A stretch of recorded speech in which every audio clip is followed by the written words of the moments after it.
बाबा सिद्दीकी की मौत के बाद आज हर किसी की जुबान पर लॉरेंस बिश्नोई का नाम है। लॉरेंस बिश्नोई का ये स्टेटमेंट हर जगह चल रहा है कि जब तक सलमान खान काले हिरण की मौत के लिए माफी नहीं मांगते तब तक वो सलमान खान को माफ नहीं करेंगे। बहुत से लोग जो राजस्थान या इस इलाके के बाहर के हैं वो ये बात समझ ही नहीं पा रहे हैं कि आखिर एक हिरण को मारना इतना बड़ा मामला कैसे बन गया। बहुत से लोग लॉरेंस के इस गुस्से पर हैरान भी हो रहे हैं। लॉरेंस ने सही किया है या गलत, हम उसकी डिटेल में नहीं जा रहे हैं, लेकिन हमारे व्यूवर्स के लिए ये समझना बहुत इम्पोर्टेंट है कि आखिर बिश्नोई समाज एक हिरण की मौत के लिए सलमान खान से आज भी इतना गुस्सा क्यों है। चलिए जानते हैं। दोस्तों, हो सकता है कि कुछ लोगों के लिए मासूम जानवरों को मार देना उनके ट्रेडिशन का हिस्सा हो, लेकिन बिश्नोई समाज ऐसा है जहां जानवरों को इंसानों की तरह ही माना जाता है। ये एक ऐसी कम्युनिटी है जहां महिलाएं जानवर के अनाथ बच्चों को स्तनपान तक करवा देती है। बिश्नोई समाज के गुरु जम्भेश्वर जी ने इस कम्युनिटी को ऐसे संस्कार दिए हैं।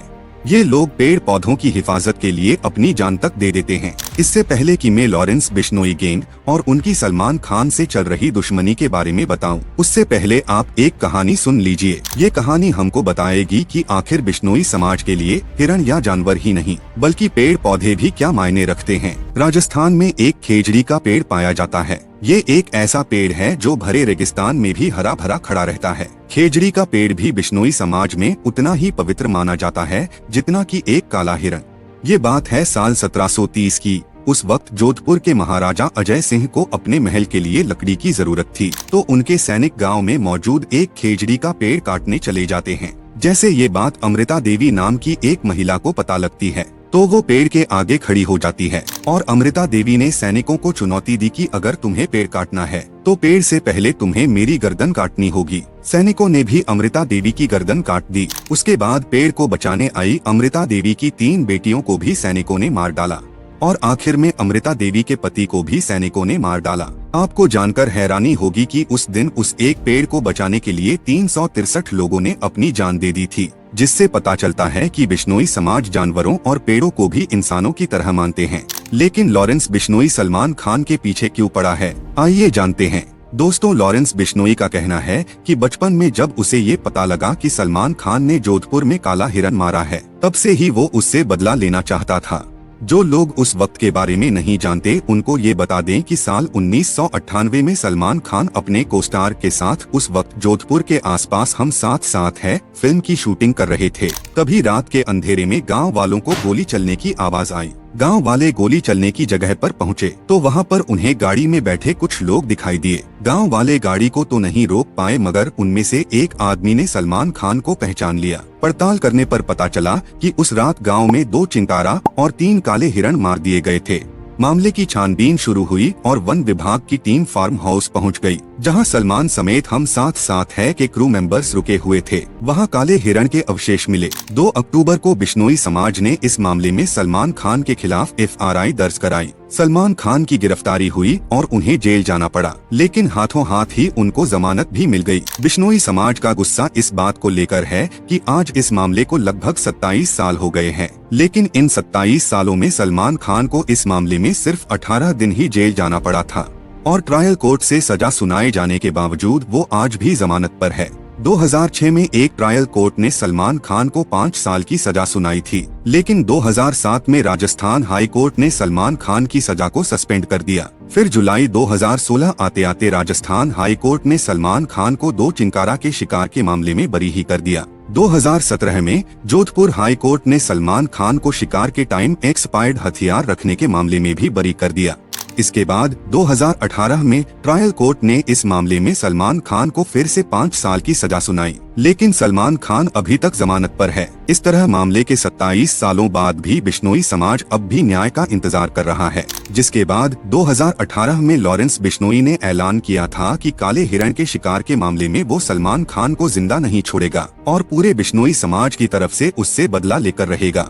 दोस्तों, लॉरेंस बिश्नोई आज इतना बड़ा डॉन बन चुका है कि वो जेल से सिद्धू मूसेवाला जैसे बड़े सिंगर को मरवा देता है, बाबा सिद्दीकी का मर्डर करवा देता है, सलमान खान जैसे सुपरस्टार को खुलेआम धमकियां दे रहा है। लॉरेंस बिश्नोई इतना पावरफुल आखिर बना कैसे, आइए जानते हैं। लॉरेंस बिश्नोई का जन्म 12 फरवरी 1993 को पंजाब के फाजिल्का में हुआ था। उनकी माता ने उनका नाम लॉरेंस रख दिया। लॉरेंस एक क्रिश्चियन नाम है। जिसका मतलब होता है चमकता हुआ सफेद। हालांकि पुलिस रिकॉर्ड पे लॉरेंस का नाम सतविंदर सिंह है। लॉरेंस बिश्नोई को बचपन से ही स्पोर्ट्स में काफी इंटरेस्ट था। वो कुश्ती लड़ता था। उसके पिता पुलिस कांस्टेबल थे और वो चाहते थे कि बेटा IAS बने। अबोहर से 12वीं की पढ़ाई पूरी करने के बाद लॉरेंस चंडीगढ़ चला गया, जहां उसने DAV कॉलेज में दाखिला लिया। धीरे धीरे उसने स्टूडेंट पॉलिटिक्स में दिलचस्पी लेनी शुरू कर दी। इसी टाइम इसकी गोल्डी ब्राट से दोस्ती हो गई। वही गोल्डी ब्राट जो आज कनाडा में बैठकर लॉरेंस बिश्नोई गैंग के लिए काम करता है और जिसके गैंग ने सिद्धू मूसेवाला की मर्डर की रिस्पॉन्सिबिलिटी ली थी। लॉरेंस ने 2011 में कॉलेज इलेक्शन लड़ने के लिए SOPU यानी student organisation of Panjab University के नाम से एक पार्टी भी बनाई थी, मगर लॉरेंस अपना पहला इलेक्शन हार गया। इस हार के बाद से लॉरेंस को काफी इंसल्टेड फील हुआ, जिसके बाद उसने एक रिवॉल्वर खरीदी और उस गैंग से भिड़ गया जिसने उसे इलेक्शन में हराया था। कुछ मीडिया रिपोर्ट्स की माने तो कॉलेज टाइम में लॉरेंस की एक गर्लफ्रेंड थी। आपसी दुश्मनी में दूसरे गैंग ने उसकी गर्लफ्रेंड का मर्डर कर दिया, जिसके बाद लॉरेंस पूरी तरह से क्राइम की दुनिया में आ गया। आगे चलकर लॉरेंस की दोस्ती संपत नेहरा से हुई। संपत पुलिस इंस्पेक्टर का बेटा था। लॉरेंस, गोल्डी और संपत ने मिलकर पंजाब के साथ साथ हरियाणा में अपना एक क्राइम सिंडिकेट बनाया। इस तीनों ने हरियाणा में काला जेठेड़ी और दिल्ली में जितेंद्र गोगी के साथ भी ग्रुप बना लिया। इसके बाद लॉरेंस शराब माफिया, ड्रग्स स्मगलर और बिजनेसमैन से फिरौती मांगने लगा। 2012-13 आते आते उसने अपना घर भी छोड़ दिया। 2014 में लॉरेंस बिश्नोई को राजस्थान में अरेस्ट करके भरतपुर जेल भेजा गया था, मगर एक पेशी के लिए मोहाली ले जाते टाइम वो पुलिस कस्टडी से भाग गया। 2016 में लॉरेंस को फिर से अरेस्ट कर लिया गया और तब से आज तक वो जेल में ही बंद है। लेकिन जेल में बंद होने के बावजूद भी वो पूरी दुनिया में अपना काम चला रहा है। 29 मई 2022 को सिंगर सिद्धू मूसेवाला की उसके घर के कुछ दूरी पर 24 गोलियां मारकर हत्या कर दी गई थी। बाद में पता चला कि उस पूरे मर्डर को भी लॉरेंस बिश्नोई और गोल्डी ब्रार ने अंजाम दिया था। 5 दिसंबर 2023 को राष्ट्रीय राजपूत करणी सेना के अध्यक्ष सुखदेव गोगामेडी की उनके घर में घुसकर गोली मारकर हत्या कर दी गई। इस हमले में एक शूटर भी मारा गया था। मर्डर के कुछ देर बाद लॉरेंस गैंग के रोहित गोधारा ने सोशल मीडिया पर पोस्ट करके मर्डर की जिम्मेदारी ले ली थी। इसके बाद इसी साल 14 अप्रैल 2024 को सुबह लगभग 5 बजे 2 बाइक सवारों ने सलमान खान के बांद्रा वाले अपार्टमेंट पर 5 राउंड फायरिंग भी की थी। इस फायरिंग में एक गोली सलमान के घर की दीवार पर लगी, वहीं एक गोली सलमान के घर पर लगे नेट को चीरते हुए उनके ड्राइंग रूम की दीवार पर जा लगी थी। फायरिंग के बाद दोनों शूटर्स अपनी बाइक मौके पर ही छोड़कर फरार हो गए। बाद में लॉरेंस के भाई अनमोल ने सोशल मीडिया पर पोस्ट करके इस हमले की जिम्मेदारी ली थी। इसके अलावा कुछ दिन पहले जिस तरह बाबा सिद्दीकी जैसे बड़े नेता की सरेआम हत्या की गई, उसने तो पूरे देश को हिलाकर रख दिया। इस हत्या की रिस्पॉन्सिबिलिटी भी लॉरेंस ग्रुप ने ली। आज लॉरेंस गैंग में 700 से ज्यादा शूटर्स है। ये विदेशों से हथियार मंगवाते हैं। इसके शूटर्स पंजाब, हरियाणा, राजस्थान, दिल्ली से लेकर हिमाचल प्रदेश से काम करते हैं और उनका नेटवर्क दुनिया भर में फैला हुआ है। लॉरेंस के शराब कारोबारियों, व्यापारियों और सटोरियों के नंबर जेल में उसके पास पहुंचाते हैं और उनको लॉरेंस धमकी देकर इन लोगों से करोड़ों की वसूली करता है।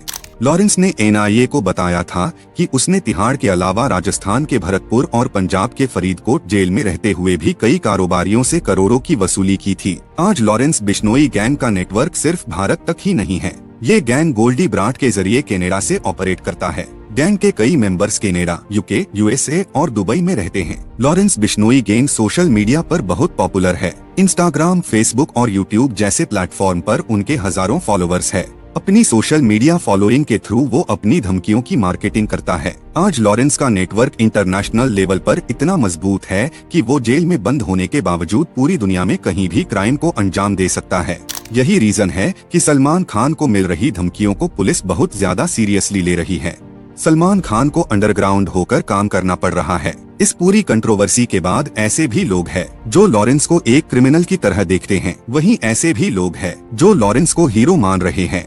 उनका मानना है कि कम से कम सलमान के केस में लॉरेंस गलत नहीं है। वो ये गिनाना भी नहीं बोलते कि चिंकारा के शिकार से लेकर हिट एंड रन केस तक सलमान के नाम पे भी बहुत से क्राइम है। इसलिए एक बहुत बड़ा सेक्शन सलमान खान के साथ आज कोई हमदर्दी नहीं रख रहा। हमारा मानना है कि दोस्तों, किसी भी सिविल सोसाइटी में सब कुछ कानून के दायरे में होना चाहिए, फिर चाहे वह कानून लॉरेंस के मामले में हो या सलमान खान के मामले में। बाकी आप इस मैटर पे क्या सोचते हैं, कमेंट करके जरूर बताइए। और वीडियो अच्छा लगा हो तो इसे शेयर करना मत भूलें। चैनल को भी सब्सक्राइब जरूर करें। मिलते हैं किसी और नए टॉपिक पर।